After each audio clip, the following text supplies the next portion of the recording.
안녕하세요. 남간사관학원입니다. 오늘은 지난 영상에 이어서 심맥관계질환 네 번째 파트로 염증성 심질환에 대해서 알려드리겠습니다. 그럼 수업 시작하겠습니다. 오늘의 첫 번째 질환은 심내막염인데요. 심내막염은 세균, 진균, 리케체 등의 침입으로 발생하는 심내막에 생긴 염증이에요. 다른 어떤 원인보다 세균 침입이 가장 흔하기 때문에 감염성 심내막염이라고도 합니다. 그럼 여러분은 심내막이 어딘지를 알아야 되겠죠. 여기에 염증이 생긴 거니까.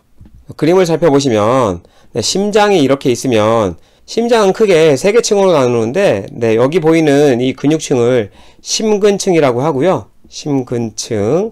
그리고 심근층 안쪽을 심내막이라고 합니다. 여기가 심내막 부분이고요. 이 바깥 부분을 심외막이라고 부르는 거죠. 그래서 심근을 기준으로 바깥은 외막, 안쪽은 내막이 되는 거예요. 그 바깥으로는 심장을 덮는 막이 있죠. 심막이라고 이름을 붙이는데 이 부분은 추후 나올 부분에서 다시 설명드리기로 하고요. 우선 이 심내막에 염증이 생기는 것을 심내막염이라고 한다, 이렇게 알고 계시고요. 그럼 어떠한 원인과 증상이 나타나는지 살펴볼게요. 원인으로는 가장 흔한 원인균을 포도상구균으로 보고 있습니다. 포도상구균은 어떻게 생겼냐, 이렇게 포도 모양처럼 구균이 모여 있잖아요. 그래서 포도상구균이라고 이름 붙인 겁니다. 포도 모양으로 구균들이 붙어 있어서 포도상구균이라고 이름 붙인 거예요. 이 균으로 인해서 신체에 화농성 병변이 생기면 이것이 심장으로 전파되어서 문제가 생기는 게 심내막염입니다. 이 화농성 병변 중에도 특히나 피부에 생긴 염증이 심장으로 전파되는 경우가 많다고 해요. 물론 이것 외에도 여러 요인이 있긴 합니다. 심내막염이 생기게 되면서 판막과 심근에도 심한 손상을 초래하게 된다는 거죠. 이 외의 원인으로는 판막질환 환자나 심장수술, 비뇨기계, 특히 치과치료, 발치 후에 균들이 심장 내에 정착해서 염증을 일으키게 된다는 거예요. 그래서 세균이나 진균이나 리케차, 다양한 원인에 의해서 심장 내에 정착하게 되면서 심내막에 염증을 일으키게 되는 거죠. 그 중에서도 흔한 게 포도상구균이다. 시험에 나왔던 적은 있는데 그렇게 잘 나오는 문제는 아닙니다. 그 다음 증상을 살펴보면 세균 감염에 의한 염증이기 때문에 당연히 열이 나겠죠. 그리고 심장에 문제가 생길 수 있으니까 당연히 심부전도 발생할 수 있어요. 심장 상태가 안 좋으면 피로, 식욕부진은 당연히 따라온다고 했으니까 심장질환의 증상들은 지금 알려드린 것들이 대부분 비슷하잖아요. 그래서 딱히 따로 외우실 필요는 없을 거라고 생각됩니다. 아무튼 이러한 균들이 심장을 침범하게 되면 당연히 열 난다고 했고, 심장이 안 좋기 때문에 그걸 보상하기 위해서 빈맥, 맥박이 빨리 뛰겠죠. 그리고 판막이나 심근에 심한 손상을 주기 때문에 심잡음이 당연히 들릴 거라는 생각도 하시면 될 것 같아요. 류마티스 열에서 승모판 협착증이 많이 온다 그랬잖아요. 그래서 역시나 심잡음이 들렸었어요. 비슷한 맥락이죠. 이렇게 영향을 끼치게 되기 때문에 심잡음이 들릴 수 있는 겁니다. 그리고 판막에 있던 세균 덩어리, 이것을 우종이라고 하는데, 판막은 혈액이 계속 왔다 갔다 하면서 움직이잖아요. 그러다 보니까 여기에 있던 세균 덩어리들은 떨어져 나갈 수 있어요. 그게 떨어져 나가서 뇌나 눈에 혈관을 맞게 되면 색전이 발생할 수 있겠죠. 그래서 이에 따른 눈이나 뇌의 색전에 의한 증상들이 추가로 나타날 수 있겠죠. 눈으로 혈액이 안 가게 되면 정말 안 좋게는 실명까지 갈 수도 있겠고, 뇌에 혈액이 안 가게 되면 풍 같은 증상들이 나타날 수 있겠잖아요. 뇌졸중 같은. 그래서 나중에 뇌졸중을 배우시면 여러분이 또 이해하실 수 있는 부분이기 때문에 여기서는 이렇게 간략하게 설명을 드리고 넘어가겠습니다. 그럼 마지막으로 심내막염의 치료와 간호를 살펴보면 혈액배양 검사를 꼭 해야 돼요. 왜냐하면 원인균을 당연히 밝혀내야 되기 때문에 원인균을 명확히 밝혀서 그에 따른 항생제를 최소 4주 이상 적절하게 투여해서 빠르게 치료함으로써 위에 알려드린 판막이나 심근에 심한 손상을 막아줄 수 있을 거예요. 그리고 완치 여부 확인을 위해서 정기적인 혈액 검사를 해야 되고요. 임상적인 평가를 시행해야 됩니다. 그리고 감염성 심내막염에 의해서 심장 판막에 심한 손상이 있다면 이 판막을 대체할 수밖에 없어요. 그래서 판막을 대체하는 수술이 필요할 수도 있다는 거고요. 그리고 심내막염에 의해서 심부전이나 혈전증이 생긴 경우에는 이에 따른 적절한 의학적 조치를 당연히 취해줘야 되겠죠. 심부전이나 혈전증에 대한 조치는 이미 이전 영상들에서 알려드렸기 때문에 여기선 넘어가겠습니다. 왜냐하면 심내막염이 그렇게 시험에 잘 나오는 부분이 아닙니다. 그래서 간략하게 말씀드리고 넘어가는 거예요. 다음으로 살펴볼 질환은 심근염인데요. 심근염은 바이러스나 박테리아, 리케차, 진균 등의 감염으로 심근에 오는 근만성 염증이에요. 그래서 심근에 생긴 염증이라서 심근염이라고 부르는 거고요. 흔히 심내막염이나 심낭염으로 발전할 수 있다는 거죠. 심내막염은 이전에 알려드렸잖아요. 심근 바로 안쪽이 심내막이니까 심근에 염증이 생긴 게 퍼져나가면 심내막염이 될 수 있겠구나. 이렇게 쉽게 생각하시면 될 것 같고요. 심낭 역시 심장의 바깥쪽을 싸고 있는 막에 있는 공간을 심낭이라고 하기 때문에 여기에도 염증으로 퍼질 수 있다는 거예요. 이건 좀 이따 그림으로 설명드리면서 다시 말씀드리겠습니다. 그럼 심근염의 원인과 증상은 뭐냐? 원인으로는 가장 흔한 것이 바이러스 감염이에요. 물론 박테리아나 리케차, 진균, 기생충 등이 다 원인일 수 있지만요. 그리고 이 외에도 약물이나 주변 환경에서 오는 여러 독성 물질이라든지 루푸스, 류마티스 관절염 등도 하나의 원인일 수 있어요. 이런 원인으로 오는 심근염을 면역학적 심근염이라고 하는데 여러분 시험에 나왔던 적 역시 없습니다. 심근염 역시 여러분 시험에 그렇게 잘 나오는 파트는 아니에요. 그래도 여러분 시험에 루푸스가 나왔던 적은 있으니까 알아두시면 좋잖아요. 간략하게 알려드리면 자가면역 질환입니다. 자가면역 질환.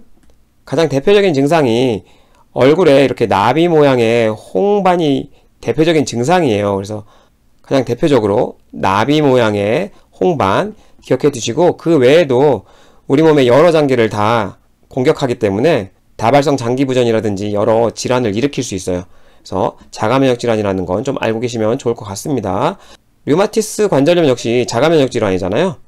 그래서 이런 면역에 문제가 생겨서 발생하는 걸 면역학적 심근염이라고 하는 거죠. 둘 다 우리 몸을 공격하는 질환이잖아요. 그래서 심근을 공격하게 되면 심근염이 된다는 거죠. 증상으로는 경증의 경우에는 별 증상이 없다고 하는데 심전도상에는 특징적인 게 있대요. 여러분 시험에 나오진 않습니다. 재미삼아 보시면 될 것 같고요. 심전도상으로 살펴보면 PR 간격이 연장되고 ST 분절이 하강하고 T파에 역전을 보인다고 하는데, 여러분 EKG도 간단하게 설명드리면서 넘어갔었잖아요. 여기서도 역시나 간단하게 EKG 보면서 말씀드리고 넘어가겠습니다.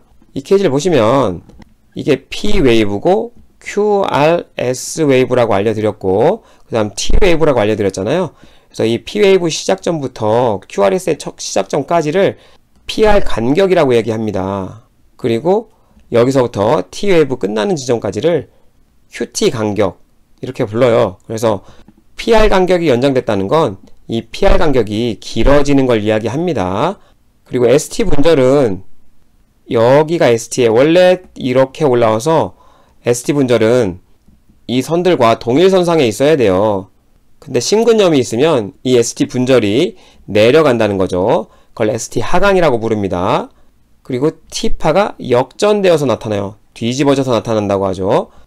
그래서 이 정상적인 웨이브 모양이 안 나오면 그게 다 비정상적인 심전도가 되는 거예요.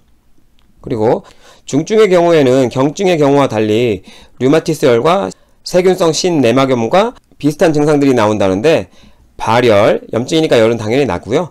피로감, 앞전에 나온 내용이랑 비슷하죠. 그 외에 오심, 구토, 식욕부진, 빈맥 등이 나타날 수 있다고 합니다. 그럼 심근염의 경우에는 어떻게 치료하고 간호하는지를 살펴보겠습니다.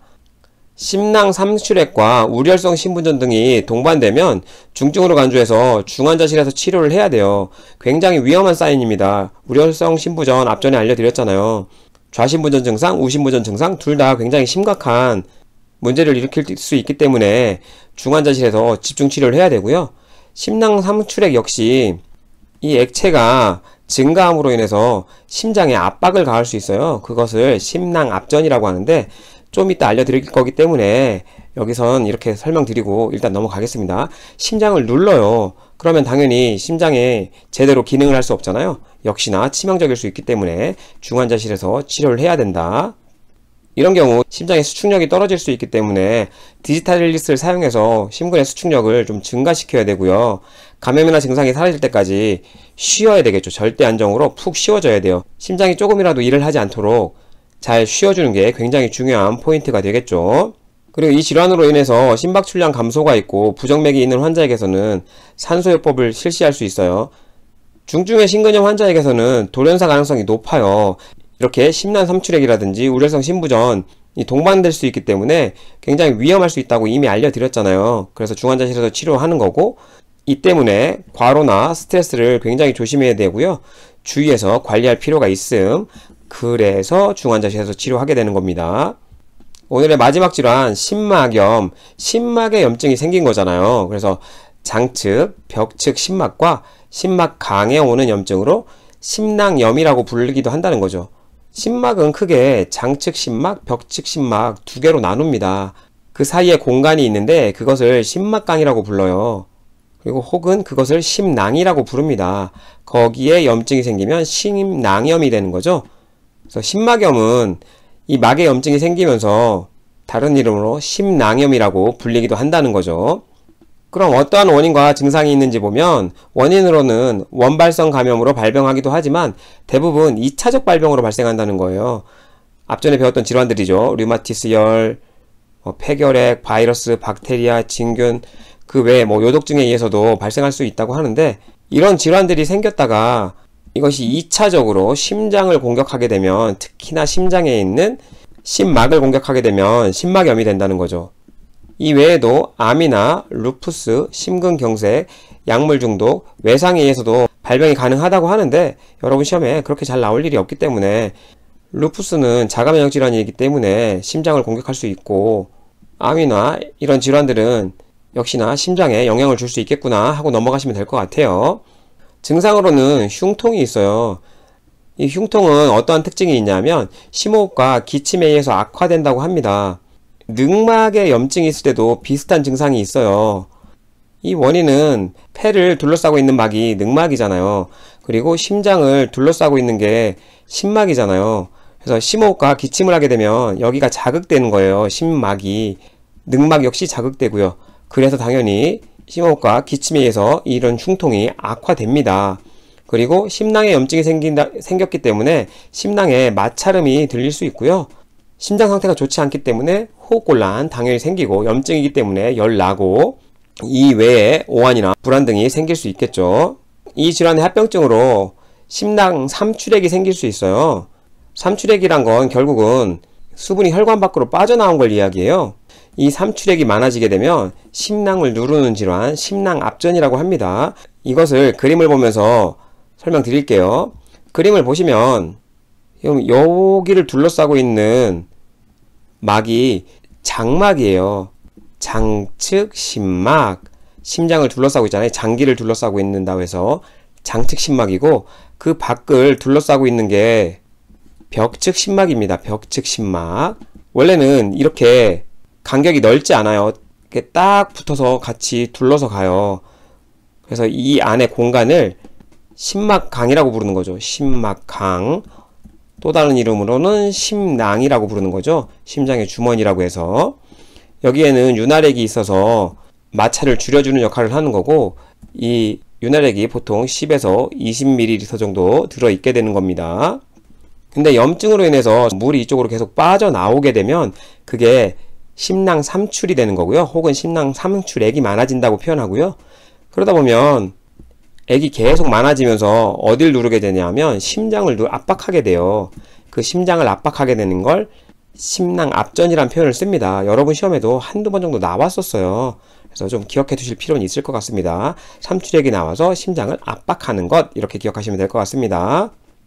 그러면 이 심막염은 어떻게 치료하고 간호해야 되는지 살펴볼게요.